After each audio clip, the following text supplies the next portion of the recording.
Hello friends, आप देख रहे हैं आपका चैनल शेयर बाजार विद आयुष। और बात करेंगे दोस्तों इस वीडियो में ब्लू जेट हेल्थ के आईपीओ के सेकंड डे सब्सक्रिप्शन के बारे में। मतलब आज दूसरा दिन था और दूसरा दिन कितना पैसा निकल कर आया कंपेरेटिवली फर्स्ट डे के, ये हम समझने वाले हैं। और याद रखिए आज वीडियो इंपॉर्टेंट क्यों होने वाला है, क्योंकि जिस तरीके से फ्रेंड्स आज आईआरएम एनर्जी की लिस्टिंग हुई है, ये अपने आप में एक संकेत जरूर देता है कि आईपीओस के अंदर भी दोस्तों एक्शन जो है वो डेफिनेटली नेगेटिव हो जाएगा अगर बाजार में चौतरफा गिरावट है। तो अगर बाजार में चौतरफा गिरावट है तो उसका असर डेफिनेटली हर एक एरिया पे आपको देखने को मिलेगा। तो इसी के बारे में दोस्तों इस वीडियो में बात करेंगे, कितनी करंट अभी ग्रीन मार्केट चल रही है, कितना यहाँ पर आईपीओ में पैसा लगाने का फायदा नुकसान क्या बन रहा है, ये सब दोस्तों हम जानेंगे इस वीडियो में। तो वीडियो को पूरा जरूर देखिएगा। उससे पहले अभी तक अगर आपने दोस्तों चैनल को सब्सक्राइब नहीं किया है तो आप चैनल को जरूर सब्सक्राइब भी कर लीजिएगा। So friends, blue jet health care IPO का आज सेकंड डे था और सेकंड डे भी कंप्लीट हो चुका है। अब बस एक दिन और बाकी है इस इशू का, जो होने वाला है कल का इन 27 अक्टूबर का। फ्रेंड्स, कंपनी की जो फेस वैल्यू है वो ₹2 पर शेयर की है। 346 का कंपनी ने प्राइस बिड सेट किया है अपने आईपीओ के लिए। 43 शेयर्स मिल रहे हैं इसमें एक लॉट में आपको। कुल मिला के इशू साइज 840.27 करोड़ का है और पूरा का पूरा दोस्तों ये जो आईपीओ ये ऑफर फॉर सेल होने वाला है। इसकी लिस्टिंग बीएसई एनएसई दोनों पर रहेगी। अब इंपॉर्टेंट क्या है कि कितना सब्सक्रिप्शन निकल के आया, तो चलिए सब्सक्रिप्शन देख लेते हैं। सबसे पहले फर्स्ट डे का सब्सक्रिप्शन देखेंगे, क्योंकि सबसे पहले कितना पैसा निकल के आया था पहले दिन ये पता होना चाहिए। तो क्यूआईबी ने कुल मिला के 1% इशू को सब्सक्राइब किया था। जो एनआईआई कैटेगरी थी वो 1.38 टाइम सब्सक्राइब हुई थी। रिटेल कैटेगरी 80% सब्सक्राइब हुई थी और कुल मिला के जो इशू था वो फर्स्ट डे 70% भरने में कामयाब हो गया था। तो पहले दिन का जो सब्सक्रिप्शन था वो बुरा नहीं था। बाजार के हालात को देखकर, बाजार के मूड माहौल को देखकर पहले दिन में अगर 70% इशू भर रहा है तो उसका मतलब ये है कि अभी भी लोग लगाने को तैयार है। जस्ट ये है कि एक व्यू समझने की कोशिश कर रहे हैं, जो डेफिनेटली वेट कर रहे हैं। अब आज सेकंड डे कैसा रहा, चलिए ये जान लेते हैं। तो पहले दिन दोस्तों क्यूआईबी ने लगाया था 1%, आखिरी सेकंड डे लगाया है 9%, यानी ज़्यादा कुछ खास पैसा आपको आज सेकंड डे भी क्यूआईबी का नहीं आता हुआ नजर आया। ओनली 9% ये इशू भरा अभी तक क्यूआईबी के द्वारा। ओनली 15.44 करोड़ रुपीज़ क्यूआईबी से रिसीव हुए हैं। तो ये अपने आप में काफ़ी लो है, अपने आप में काफ़ी ज़्यादा कम है। लेकिन ये है कि क्यूआईबी मेजरली पैसा लगाते कब है, मेजरली लगाते हैं आखिरी दिन, लास्ट डे पे। तो आखिरी दिन यानी कल जो पैसा निकल कर आएगा वो मेजरली इंपॉर्टेंट होगा। इसके बाद दोस्तों जो कैटेगरी आती है वो है नॉन इंस्टीट्यूशनल बायर्स की। तो नॉन इंस्टीट्यूशनल बायर का कैटेगरी तो 2.84 टाइम सब्सक्राइब हो चुका है। इसका मतलब ये है कि डेफिनेटली एचएनआई की तरफ से तो रिस्पॉन्स ठीक ठाक आ रहा है। बहुत अच्छा नहीं कहूँगा क्योंकि एचएनआई का पोर्शन है ही कितना बड़ा, लेकिन ठीक ठाक पोर्शन सब्सक्राइब या ठीक ठाक सब्सक्रिप्शन निकल कर आ रहा है, ये हम मान के चल सकते हैं। 2.84 टाइम्स का मतलब होता है ऑलमोस्ट 358.28 करोड़, जिसमें जो बिग एचएनआईज उनके द्वारा 2.72 टाइम और स्मॉल एचएनआईज के द्वारा 3.08 टाइम बेसिकली इस इशू को अभी तक भरा गया है। अगली दोस्तों कैटेगरी जो आती है वो है रिटेल की। तो रिटेल कैटेगरी 1.38 टाइम दोस्तों अभी तक भरी है।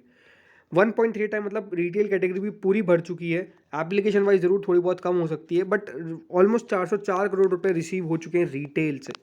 कुल मिलाकर आखिरी दिन हम सेकंड डे हम ये कह सकते हैं कि जो इशू है वो ऑलमोस्ट 1.32 टाइम सब्सक्राइब हो चुका है। इसका मतलब क्या है? सबसे पहली बात, आईपीओ फुल्ली सब्सक्राइब होने में कामयाब हुआ है। जी हाँ, आईपीओ फुल्ली सब्सक्राइब हो चुका है। ये इंपॉर्टेंट बात है जो नोट करने वाली है।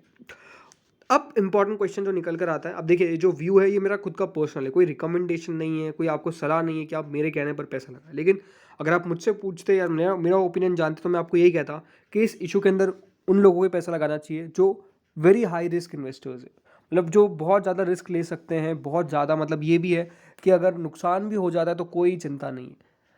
फ़ायदा हो जाए तो ठीक है, बट नुकसान भी हो जाए तो कोई चिंता नहीं है। और याद रखिए, अगर मैं नुकसान की बात करूँ तो कितना, कम से कम 5 से 10% डिस्काउंट की बात कर रहा हूँ।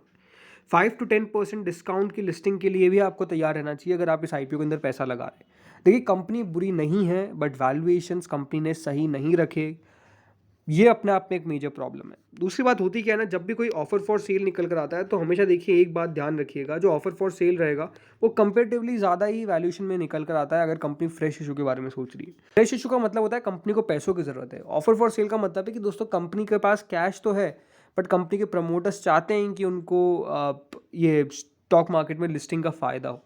उसके लिए दोस्तों कंपनी के जो प्रमोटर्स होते हैं वो बेसिकली वो ऑफर फॉर सेल लेके आते हैं। ऑफर फॉर सेल का सीधा सीधा मतलब क्या होता है कि कंपनी को पैसे की कोई ज़रूरत नहीं है। कंपनी के प्रमोटर्स जो है वो अपनी स्टेक बेचने को तैयार है, और वो स्टेक भले किसी प्राइवेट इक्विटी इन्वेस्टर को बेचे या फिर स्टॉक मार्केट में आके अपनी कंपनी को लिस्ट करवाए, वो उनकी चॉइस है। तो कंपनी ने स्टॉक मार्केट में लिस्ट करवाने की सोची। और अब दोस्तों इंपॉर्टेंट क्या है कि कंपनी के जब प्रमोटर्स आए तब बाजार तो बढ़िया चल रहा था, राइट। कब बाजार बढ़िया कर रहा था, लेकिन जैसे ही दोस्तों ये आईपीओ की अनाउंसमेंट होती है उसके बाद से बाजार में जिस तरीके की गिरावट देखने को मिली, ये अपने आप में एक नेगेटिव सेंटिमेंट क्रिएट कर गया, not for the blue jet health care but for the whole market. और मार्केट में जो भी आते हैं भले वो आईपीओस क्यों ना हो, यानी आईपीओस के अंदर भी आपको एक नेगेटिव सा माहौल क्रिएट होता हुआ देखने को मिला है, जिसका असर सीधा सीधा आप कह सकते हैं कि इस आईपीओ के ऊपर भी पड़ेगा। कल देखना बहुत खास होगा कि दोस्तों क्वालिफाइड इंस्टीट्यूशन कितना पैसा लगाते हैं, क्योंकि ओनली 9% अभी तक पैसा लगाया गया है। क्यूआईबीज का पैसा कल डेफिनेटली तय करेगा कि हाँ ये आईपीओ में क्यूआईबीज का सोचना क्या है।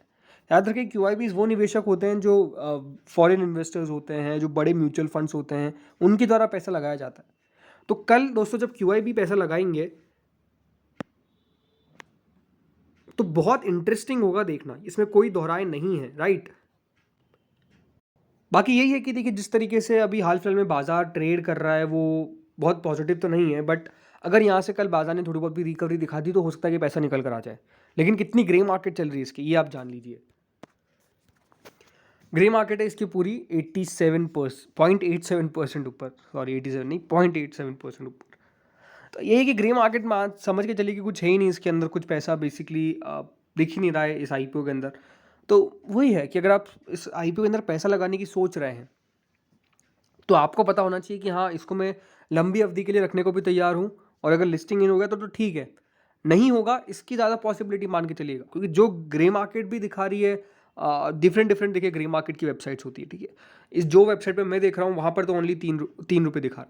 तो यही है कि कोई ट्रेड ही नहीं हो रहा है ग्रे मार्केट में इधर, मतलब ये खुद भी लेने को तैयार नहीं है। ये तो देखिए सट्टा बाजार है ग्रे मार्केट तो बेसिकली एक तरीके का, लेकिन यहाँ पर भी कुछ लेने को तैयार नहीं है लोग। इसका मतलब ये है कि डेफिनेटली मार्केट में एक फियर तो घुस चुका है, ग्रे मार्केट में फियर तो घुस चुका है, और आई थिंक उसका असर देखने को मिलेगा इन आईपीओस के ऊपर।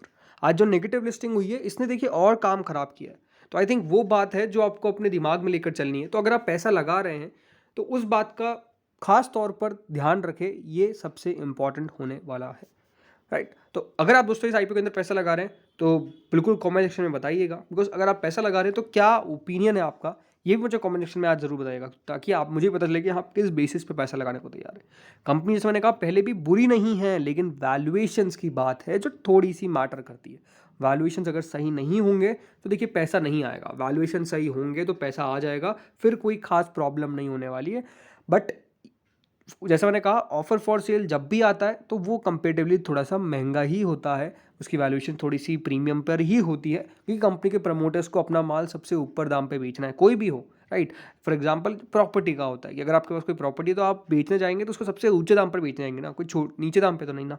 तो ये बात है सिंपल, जो आई थिंक हर एक प्रमोटर करता है, उनकी भी गलती नहीं है, ये तो एक फिनोमिना है। तो इस वीडियो में इतना ही था। Thank you friends for watching this video.